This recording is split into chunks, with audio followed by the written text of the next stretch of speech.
공직자들의 평균 재산이 10억 4,800만 원으로 집계됐습니다. 전년보다 8,800만 원이 증가한 수치입니다.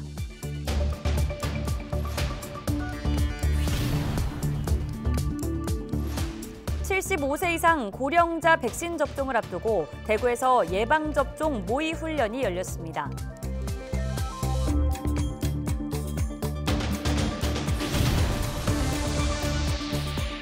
문경시가 교통 오지마을 주민들을 위해 운행 중인 희망택시를 추가 도입하기로 했습니다. 월 평균 이용 횟수가 1,200회에 달합니다.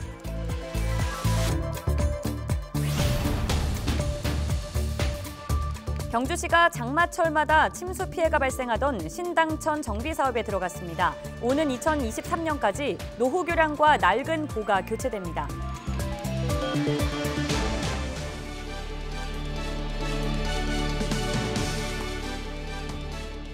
여러분 안녕하십니까? 헬로티비 대구 경북 뉴스입니다. 경북도 내 단체장과 광역 기초의원 등 공직자들의 재산이 공개됐습니다. 코로나 속에서도 절반 이상이 전년에 비해 재산이 는 것으로 나타났는데요. 땅값 상승 같은 불로소득의 영향이 컸습니다. 박은경 기자입니다. 경북도 내 재산 공개 대상자는 모두 369명입니다. 이들의 평균 재산은 10억 4,800만 원, 지난해보다 8,800만 원 증가했습니다. 대부분 부동산이나 주식 등으로 발생한 수익입니다. 재산 증가 요인으로는 전년 대비 주택 및 토지의 공시가액 상승, 종합주가지수의 상승, 그리고 비상장 주식의 평가 방식이 액면가에서 평가액 등으로 변경됨에 따른 이 가운데서도 최고 부자는 문경이 지역구인 박영서 도의원입니다. 본인과 배우자 명의의 서울 소재 주택 2채와 예금 85억 원 등 지난해보다 31억여 원이 증가한 148억 원을 신고했습니다. 단체장 가운데서는 김병수 울릉군수가 76억으로 1위를 차지했고 엄태양 봉화군수가 40억, 준하경 경주시장이 38억으로 뒤를 이었습니다. 특히 준하경 경주시장을 비롯해 경북도 내 단체장 22명 중 7명은 수도권의 아파트 또는 건물을 소유 중인 것으로 파악됐습니다. 시군의원 중에서는 조영재 영천시의장이 전년보다 12억이나 재산이 불어 눈길을 끌었습니다. 일각에서 제기된 투기 의혹에 대해선 20년 전에 산 땅을 대구시가 공원 일몰제에 따라 매입하면서 보상 차익을 거둔 것이라고 해명했습니다. 1998년도인가 9년도인가 IMF 때 그때 했었습니다. 한 20년 좀 넘었습니다. 그리고 제가 시의원 되고 난 다음에는 2018년도부터 되고 난 다음에는 매입한 게 아무것도 없습니다. 한편 이철우 도지사는 지난 신고액과 비슷한 15억여 원을 등록했고 정성환 울릉군의원은 마이너스 7억 5천만 원으로 경북에서 가장 재산이 적은 공직자의 이름을 올렸습니다.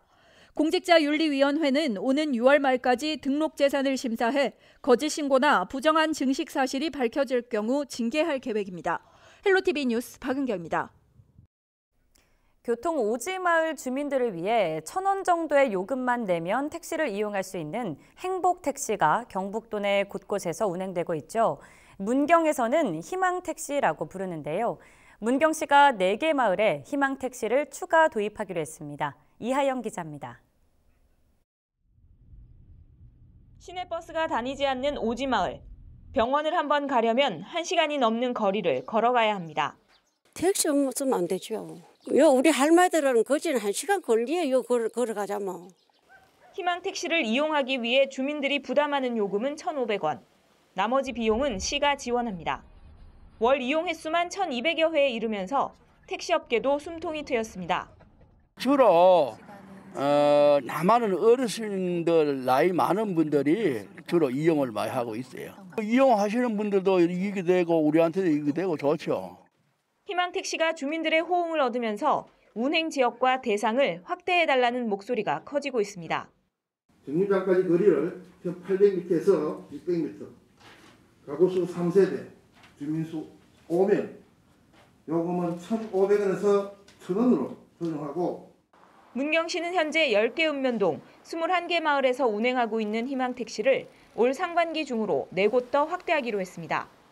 대상 마을은 호계면 지천리와 산양면 송죽 1, 2, 문경읍 중평리와 당포 3리입니다. 금년에도 희망택시 운행을 추가로 희망하는 마을을 지원하기 위해 기존 시행하고 있는 마을에 10회씩 정회 운행하고 신규 신청한 4개 마을에 대해서는 월 212회를 신설 운행하겠습니다. 문경시는 추경 예산 편성이 확정되는 대로 오는 5월부터 모두 25개 마을에 희망택시를 운행할 계획입니다. 헬로티비 뉴스 이하영입니다. 75세 이상 고령자 백신 접종을 앞두고 대구에서 예방접종 모의 훈련이 열렸습니다. 대구시는 25일 동구 예방접종센터인 아양아트센터에서 지역 의료 관계자와 의료진들이 참여한 가운데 모의 접종과 이상 반응 대응 훈련, 접종 준비 시연 등을 통해 예방접종 준비 상황을 점검했습니다. 한편 동구 예방접종센터는 지난 19일 질병관리청 등과 접종센터 합동 점검을 마쳤으며 다음 달부터 백신 접종에 나설 계획입니다. 최종 접종 일시는 우리 백신의 공급 시기라든가 또 주민들의 그 접종 동의서 여부에 따라서 시기는 조금 달라질 수 있습니다. 시민 여러분들께서도 아무 걱정 마시고 백신 접종 적극적으로 받으시기를 다시 한번 당부드립니다. 장마철마다 크고 작은 침수 피해가 발생하던 경주 신당천에 재해 예방 사업이 추진됩니다. 경주시는 25일 신당천 인근에서 하천 재해 예방 사업 착공식을 열고 오는 2023년까지 노후 교량과 낡은 볼을 교체하는 한편 유실 우려가 큰 기존 토사 제방 대신 호환 블록 형태의 제방을 쌓아 하천 범람을 막기로 했습니다. 천북면 물천리에서 형산강 합류부를 잇는 신당천은 하천 유로폭이 좁고 제방이 낮아 지난해 태풍 하이선 착륙 당시에도 물이 넘치는 등 인근 주민들이 큰 불편을 겪어왔습니다. 25일 오전 8시 10분쯤 대구 수성구의 한 호텔에서 현수막 작업을 하던 인부가 추락해 숨지는 사고가 발생했습니다. 경찰과 소방당국에 따르면 호텔 외벽에 현수막을 걸던 60대 인부 A씨가 8층 높이에서 2층 난간으로 떨어졌습니다. A씨는 사고 직후 병원으로 옮겨졌지만 끝내 숨졌습니다. 경찰은 목격자 등을 상대로 정확한 사고 원인을 조사하고 있습니다.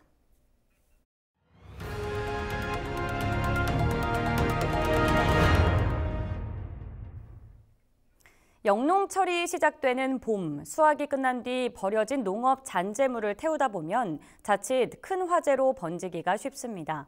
과태료나 벌금을 부과하고 있지만 현장에서 잘 지켜지지 않는 경우가 많은데요. 이를 태우는 게 아니라 파쇄하면 어떨까요? 양정은 기자가 전해드립니다. 포항시 신광면의 한 농가. 사과를 수확한 뒤 가지치기 한 나뭇가지들을 기계 안에 넣자 잘게 부서져서 나옵니다. 태우기에는 양도 많은 데다 가지의 크기가 커서 처리하기도 어려웠지만 동력 파쇄기 덕분에 간단하게 처리할 수 있습니다. 잘게 조각난 부산물을 나무 그릇 터기에 쌓아두면 거름 역할도 하기 때문에 농민들의 선호도 높습니다. 논두렁이나 밭두렁이 돼가지고 불을 지르면은 화재 위험도 많고 그렇기 때문에 또 일석이조죠. 여기서 돼가지고 파쇄해가지고 이게 거름으로 또 되니까 일거양득입니다. 나뭇가지나 고추대 등 영농 잔재물은 봄철 논 밭두렁과 함께 태워서 처리하는 경우가 허다했는데 크고 작은 화재로 번지기 일쑤였습니다. 실제로 최근 5년간 발생한 들불 화재는 절반 이상이 2월에서 4월까지 영농철에 발생했고 논밭 태우기와 부산물 소각 등 부주의로 인한 화재가 95%나 차지했습니다. 특히 논 밭두렁을 태우거나 쓰레기 소각을 하다 산으로 옮겨 붙은 경우는 37%나 됩니다. 게다가 해충 방제 효과는 거의 없고 익충을 죽이는 경우가 많은데도 소각 행위는 끊이지 않고 있습니다. 이에 포항시는 올해 1억여 원을 들여 파쇄기를 13대 더 구입해서 임대하고 관련 교육도 늘릴 계획입니다. 산불이 대부분 한 80% 정도가 소각한 상태에서 산불이 납니다. 그래서 우리 포항시에서는 소각하지 말고 파쇄를 해서 일석이조의 효과를 보고 있습니다. 논밭두렁 소각 대신 농촌에 도입되는 동력 파쇄기가 영농철 화재 사고와 산불 피해를 줄일 수 있을지 주목됩니다. HCN 뉴스 양정은입니다. 농업인 재난지원금이 포함된 2021년 제1회 추가경정 예산안이 25일 국회 본회의를 통과했습니다. 국민의힘 이만희 의원은 이를 바탕으로 0.5헥타르 미만의 토지를 가진 농업인 46만 가구에 재난지원금으로 각 30만 원이 지급될 예정이라고 밝혔습니다. 한편 이번 추경안에는 농업인 재난지원금을 포함해 코로나19 피해 품목인 화훼와 말산업 지원, 농번기 아이 돌봄방 등 농어업인들을 위한 예산 2,401억 원이 증액 반영됐습니다. 코로나19로 외부 활동이 자유롭지 못한 기업의 직원들이 농촌에서 힐링하며 근무할 수 있도록 여건을 조성하는 농촌 힐링워크가 경북에서 처음 추진됩니다. 경상북도는 25일 주식회사 라운피플과 의성군, 만경촌 농촌체험마을과 농촌 힐링워크 사업 추진을 위한 업무 협약을 체결했습니다. 협약 내용은 기업 근로자들의 창의성과 효율성을 높일 수 있는 업무 공간 제공, 농촌 체험관광 활성화를 위한 지속적 방문 등으로 도농 교류를 확산시키고 농촌 지역의 활력을 높이기 위한 실질적 내용을 담고 있습니다. 경상북도가 유효기간이 지났거나 사용하지 않는 폐의약품은 반드시 약국으로 가져다 달라고 당부했습니다. 경북도는 남은 약을 가정에 방치할 경우 어린이들이 복용할 우려가 있고 무분별한 배출로 생태계 교란 등 환경 오염으로도 이어질 수 있다며 인근 약국으로 가져다 주면 안전하게 회수해 처리하겠다고 밝혔습니다. 지난해 경북도에서 수거된 폐의약품은 33톤입니다. 청송군이 주황산 항일의병 기념공원을 국가에서 관리 운영할 수 있도록 힘써달라고 경상북도에 건의했습니다. 기념공원은 전국의 의병 유공선열 2,860명의 위패를 모신 곳으로 그동안 청송군이 관리해왔습니다. 이에 대해 경상북도는 공원 유지 보수를 위한 특별교부세로 10억 원을 도 차원에서 먼저 건의하겠다고 밝혔습니다. 청송군은 이외에도 국립치유의 숲 조성 등 지역 현안을 설명하고 경상북도에 적극적인 지원을 요청했습니다. 의성 수정사 3존 불상 등 8건이 경상북도 문화재로 지정됐습니다. 경상북도는 최근 열린 문화재위원회에서 의성 수정사 석조 아미타 3존 열애좌상과 봉화 각화사 서암 신중도 등 5건을 도유형문화재로 안동 매정리 마애불 등 3건을 문화재 자료로 지정했습니다. 이번 지정으로 경북에는 모두 2,200점이 지정문화재로 등록됐습니다. 영천시 보건소가 코로나19로 인한 무력감을 해소하기 위해 오는 10월까지 별빛 체조교실을 운영합니다. 별빛 체조교실은 영천 강변공원과 우로지 생태공원은 월수금, 금호 친수공원은 화수금 오후 6시 30분부터 50분간 전문 운동 강사의 지도로 진행됩니다. 영천 시민은 별도의 사전 신청 없이 누구나 참여할 수 있습니다. 대구시가 상반기 대학생 인턴 130여 명을 모집합니다.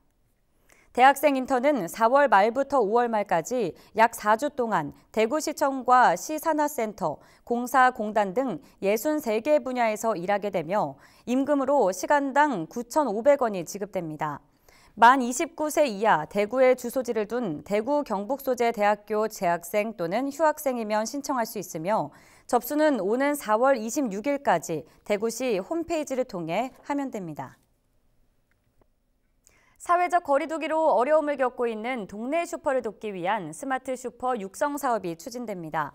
대구시는 중소벤처기업부가 주관하는 스마트 슈퍼 육성 사업에 대구 수성구와 달서구, 달성군, 점포 30곳이 선정됐다고 밝혔습니다. 대구시의회 제281회 임시회가 마무리됐습니다.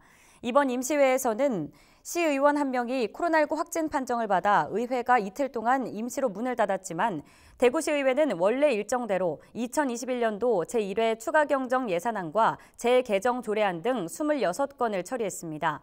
또 5분 자유 발언을 통해 대구 경북 통합신공항 건설 관련 쟁점 사항과 재건축 재개발에 따른 학교 문제 등 지역의 여러 문제를 살펴봤습니다.